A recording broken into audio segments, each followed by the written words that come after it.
Hey Dirt Magicians, if you're not ready to make the big financial investment of starting seeds indoors with the grow lights and the seedling containers, I want you to know you can still try this out without spending too much money. All you need is a south-facing window and old food containers you can use in seedling containers. I challenge myself to spend the least amount of money possible to start seeds indoors, and I'm here with Dee today to show you how. We will also explore some of the cheaper grow light setups for those who want to dip their toes into that first financial investment. And make sure you stay right to the very end, where we'll discuss the difference in price between a professional grow light setup and the DIY one that I'm going to show you how to do. Dear Magicians, we are in really great hands here because Bree knows exactly what she's talking about. In 2021, she turned this entire apartment of hers into a little greenhouse when she was managing and running an urban farm here in the city. So she knows how to be able to do things on a teeny tiny budget. Thanks, Dee. Let's get into it. Firstly, we got to talk about what containers we have around the house that we can use. Yeah, your seedling container looks like what I'd find in my recycling bin. You bet. Old food and takeout containers make excellent seed starting containers. And since one of our big values at Dirt Magicians is sustainability, being able to reuse containers and save money felt amazing. When thinking about what containers we can use for seed starting, ones that had food in them are definitely the best because they are what's considered food safe, so they're the least likely to leach out toxin and any contaminants into the soil where we're growing food. Oh wow, interesting. I never really thought about that health aspect. Thank you, soil science. All right, let's look at a few examples of the types of containers we can use, and good news is there are so many out there. We've got soup containers, tuna cans, yogurt containers, the bottom of my milk carton, plastic bottles, old salad green containers, takeout sauce containers even. The most important thing to remember is that these containers are going to need drainage holes. If we didn't put in drainage holes, then water would just sit in the container, and that can cause the seeds to rot and the roots to rot. And also roots need oxygen too, so being able to have water flush out is super important. So drainage holes are the key to making these food containers successful as seed starting containers. So how did you make those drainage holes? Firstly, start with hammering a nail into the bottom of the container. But as you can see, the holes are still too small to allow water to drain. Then to make that hole bigger, we're going to hammer in a larger screw through that hole. This really only works for metal and harder plastics like pop bottles and soup containers. For the softer plastics or milk containers, I found twisting an X-Acto knife in a circle like this was the most effective way to make a hole. After some experiments and trial and error, I found out that the hole needs to at least be a centimeter wide for the water to effectively drain. So however you decide to make those holes, make sure it's at least a centimeter wide. Aubrey, this is also educational and you're really getting creative on a budget. Quick question though, is there any one of those containers you would not use again? Yes. There's one that I really struggled with to make holes, and that was a pop bottle. I think maybe if you used a drill it would work, but if not, I wouldn't recommend trying the pop bottle again. Got it. So what about these? Are these toilet paper rolls?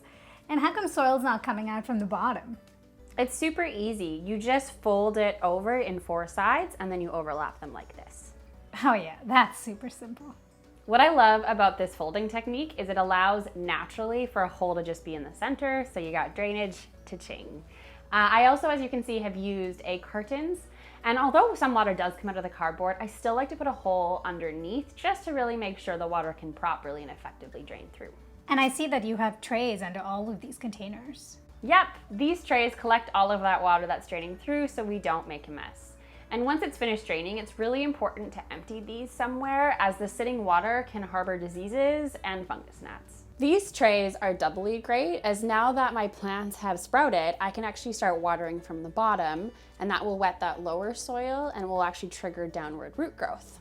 I had no idea how important trays can be, so that's great to learn. But the only question I have for you now is, all these trays seem to be of variable size. How does that impact transplanting?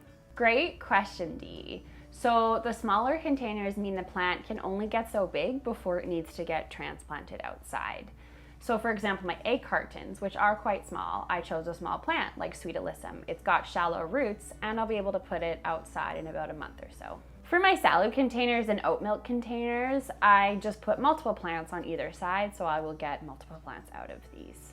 The larger containers, like the yogurt container, I've put in a slower growing large plant that, like a tomato, that can't be transplanted out until it's much warmer. So it'll be able to stay in this container for a longer time. Got it. So the larger the container, the longer my little plants can stay in there before I transplant them. And what soil are you using? I used a 2/3 of a seed starting soil mix and 1/3 compost mixed together. And then the extra special sauce that makes the soil mix so great is asking your viewers to click the like button. That's right, Dirt Magicians. That's amazing because it's great for our seedlings and it's great to grow our channel as well. This is all great, Brie. It's all very unique and creative and most importantly, inexpensive. But what I've noticed is that your seedlings have these long stretch stalks versus I don't have that in my professional expensive setup. So how do we avoid that? Yeah, Dee, unfortunately you can't avoid it. There's a reason that expensive grow lights exist, and that's because they prevent legginess. And legginess is where these stalks are stretching towards that diffuse window winter light. Wait, aren't you worried about that? Isn't there anything you can do? Fortunately, plants are brilliant. When you transplant this either outside or into a larger container, you can actually just bury the stem right up to the leaves. And the plant is so smart, it will figure out that it's in soil and that stalk will turn into roots. Imagine if I could just grow an extra pair of legs or arms, maybe even a fishtail if I needed to. That'd be pretty cool, wouldn't it? I'm sorry, Dee, that there's no mermaid life in your future. I know. Anyways, back to seed starting. Right, yes. Okay, back to seed starting. So because this causes legginess from the diffuse window light, we want to use plants that don't rely on a central sturdy stalk. So leafy greens work really well. A few examples include lettuce, Swiss chard, kale, many types of flowers, Asian greens, arugula, spinach. I also have 3 tips to help reduce the legginess. One is make sure to rotate the seedlings so different parts of the leaf get to see the sun. Number 2 is if it's a sunny, warm day, put the plants outside for an hour or 2. And number 3, you can actually bounce light from the window back onto the plants by using aluminum foil or a mirror. So that seems easy enough. So which vegetables does not work for? Good question, Dee. So the plants that this doesn't work for are ones that have a central sturdy stalk that I already mentioned. So this includes things like tomatoes, cucumbers, broccoli, peppers. So we've got 2 different ways we can start these seedlings inside. The first one is actually an outdoor method, and that's to use a milk jug. This is where you cut a milk jug in half, fill the bottom half with soil, plant your seed, and then tape the top half together and leave it outside. I would be wary of starting a more heat-loving plant like this early on in the season, like tomatoes or peppers, until it's at least above 8 degrees at night so they don't get damaged by the cold. But something that's more cold hardy, like a broccoli, you could absolutely do. Also, this is actually our first time trying the milk jug method, so please let us know in the comments if you've done it before and how successful it was for you. The second option is what I like to call level 1 of grow lights, also known as the cheapest option of grow lights. This is where you use a $10 grow light from the garden store. I typically use a specific bulb meant to be a grow light just to ensure that the majority of the light from the bulb is in the photosynthetically active range. This is light and wavelengths that plants use. And then I put it in a desk lamp. You just need to ensure that the bulb and the lamp fittings match. Yeah, that milk jug idea is really cool. And we have to thank Sarah on the farm for that idea. And $10 for grow light is so reasonable. I'm all for that. The only thing is, how would you know whether the light bulb will fit your lamp? Great question. Firstly, we want to make sure that the wattage is compatible, so that'll be the W. So I've got a 13-watt bulb and a 13-watt lamp. Secondly, I want to make sure the fittings match. And so my fitting is E26, as you can see here. So it's an E26 fitting on the bulb and the lamp. This won't totally fix the legginess, but it will significantly reduce it. And this is why people buy those expensive grow lights, is because you don't get legginess with them. So I have to say, I do love mine. I mean, I did end up spending $250 just on the lights and the tray alone. So Brie, how much are you spending on this setup in total? All right, Dee, let's break down all of the elements and how much they cost. Firstly, I have my containers, which, as we know, recycled $0.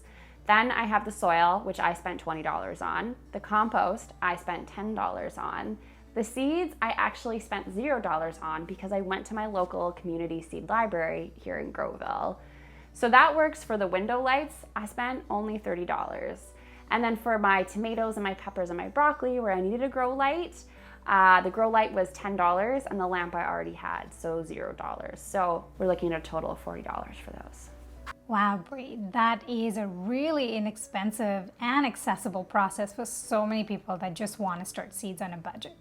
So this is great. Thanks so much for laying it out. And it's also amazing that you were able to just get seeds from our Groville seed library. It makes a big difference to one's budget. Which reminds me, if you're thinking of learning of what kind of seeds to get, we have a whole YouTube video on the difference between hybrid seeds and heirloom seeds and GMO seeds. So make sure to watch that video on our channel. See you next time.